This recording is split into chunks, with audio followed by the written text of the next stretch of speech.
Can you smell la la la la what the rock is steeping? Doesn't really work, does it? Please buckle down.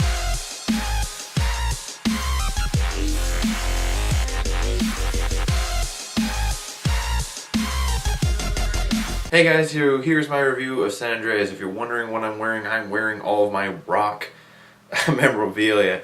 I remember when he was facing Cena a few years ago, the first time. The second time doesn't count because that was stupid.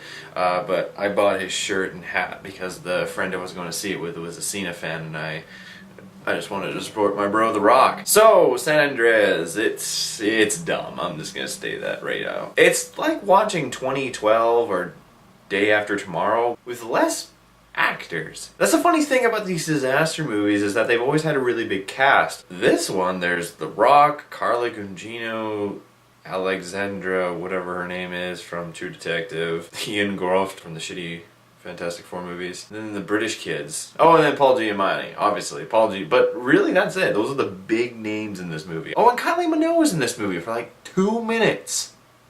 I don't even know why she's in the movie. Anyway, so the whole point of San Andreas is about the San Andreas fault cracking, and there's earthquakes, and The Rock has to save his daughter and family and whatnot. They don't even really try for any character drama. They literally focus everything on the earthquakes and all the devastation and all the woo! The one thing, though, is I asked a friend to come with me because he is a big earthquake guy. He was basically able to tear apart this entire movie. There's no such thing as a 9.6 that could ever happen in the San Francisco area. So basically the whole movie, if you're looking for a scientific fact, it's bullshit. The main thing you may get is some of the survival stuff.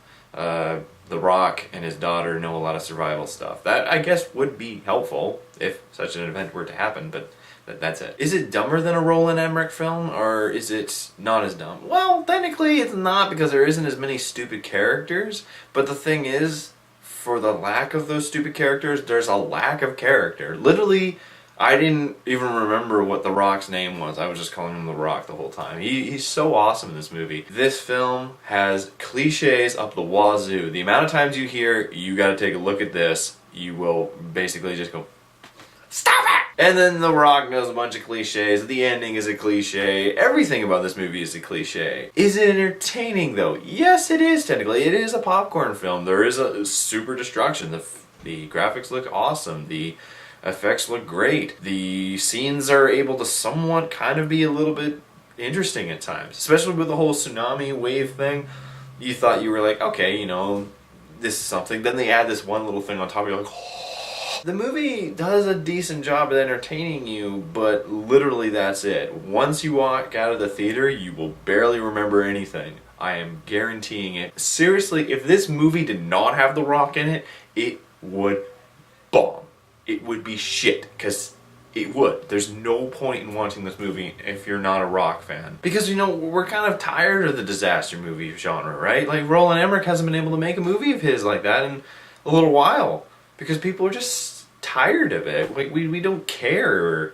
We've seen it enough. We've seen San Francisco be destroyed. We've seen New York be destroyed. We've seen every major city be destroyed. So what's the point, right? The only thing you could say is that there's that South Park joke how San Francisco gets blown off the face of its own asshole. So in the end, what is the point of this review? Really, because you guys already know this movie is not going to be good. You know that the film's only real quality part about it is the destruction and, of course, The Rock. Paul Giamatti's cool in it, but he's literally might as well be called Professor Exposition. The one reason why I did come see this movie, though, is I kept on having hopes that The Rock would literally just grab an earthquake and go rock bottom it back into the ground. That would have been awesome, but of course, you know, this is realistic. So for my final rating of San Andreas, it's a 2 out of 7. I like The Rock. I think he's an awesome guy, but I'm going to totally forget I saw this movie. Despite the amount of action that happened, despite the amount of times I was like, yeah, come on, Rock! The only reason why I watched it is because he's in it. Make sure you wear a bunch of Rock memorabilia and you'll enjoy it. Anyway guys, that's all from me. Thanks for watching. I hope to see you guys next time. Buckle down.